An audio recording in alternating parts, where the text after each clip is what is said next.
ગંગાજીના પવિત્ર કિનારા પર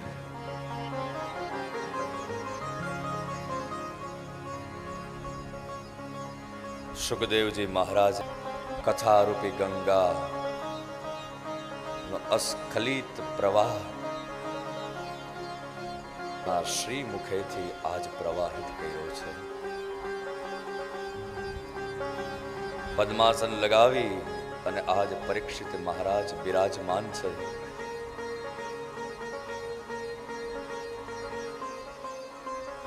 હૃદયના કમાડ ઉઘાડી નાખ્યા, પોતાના મનને શાંત કરી, પોતાના ચિત્તને શાંત કરી, હૃદયની અંદર પ્રભુને પ્રસ્થાપિત કરી, मग्न होकर लीन होकर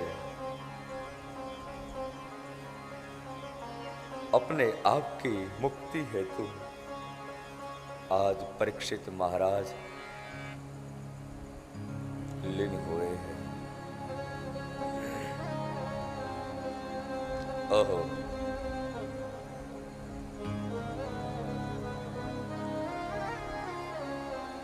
ધન્ય છે આ પરીક્ષિત સાહેબ, ધન્ય છે.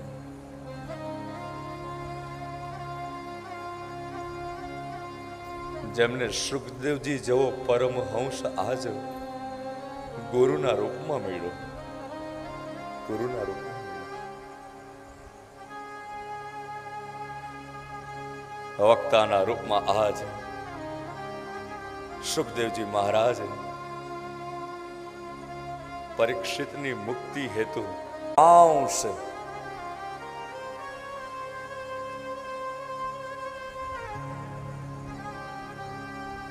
મુક્તિ અપાવવા માટે તૈયાર થયા છે.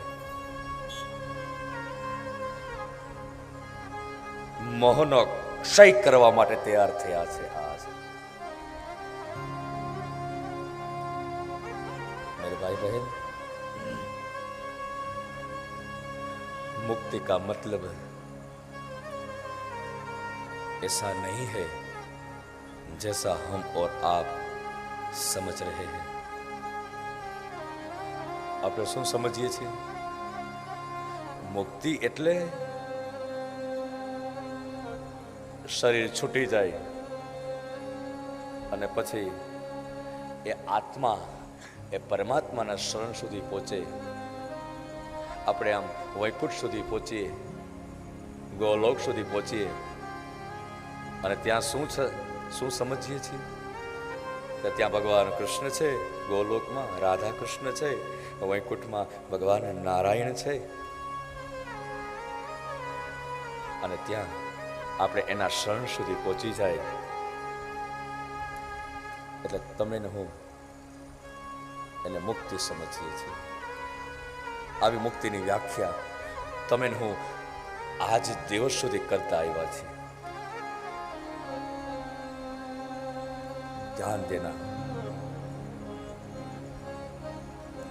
આવું તમે ને હું સમજીએ છીએ मेरे भाई बहन, लेकिन वास्तव में यह मुक्ति नहीं है.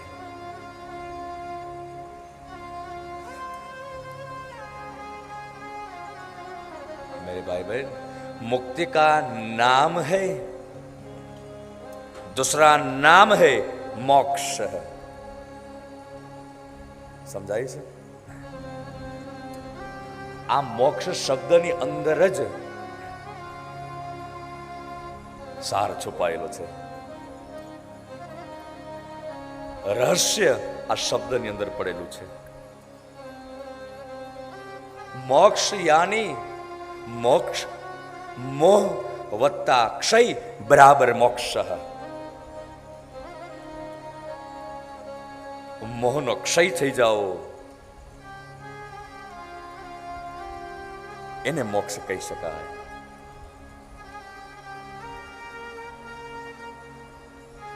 જીવતા તમારા મારા બધા મોહ જતા રહ્યા સાહેબ. અને જો આવું થઈ જાય ને,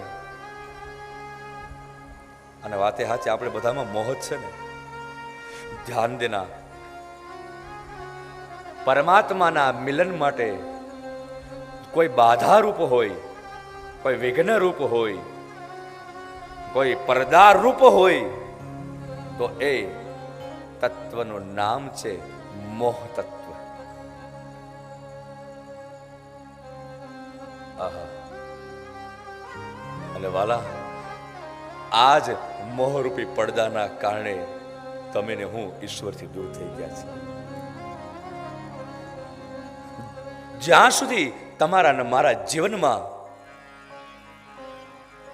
મોહ રહેશે,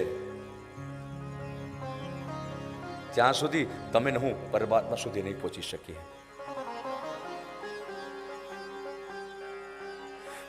જ્યાં સુધી મોહરૂપે પડદો રહેશે, ત્યાં સુધી તમે ને હું મૂળ આત્મ સ્વરૂપ સુધી નહીં પહોંચી શકીએ. સાહેબ, આ પડદો છે. અને વાતે હાચી, મોહનું કામ શું છે? મોહ. અને જો એક વખત તમારા મારા જીવનમાં મોહરૂપી બંધન નો જો પ્રારંભ થઈ ગયો ને, તો યાદ રાખજો, તમને ને મને આ સંસાર રૂપી સાગરમાંથી કોઈ ઉગારી નહીં શકે. સાહેબ, फिर तो डूबना ते ही है.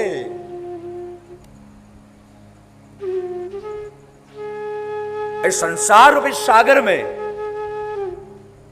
वही डूबता है जो मोहग्रस्त होता है. वही तो डूबा है. लेकिन जिसने समझ लिया,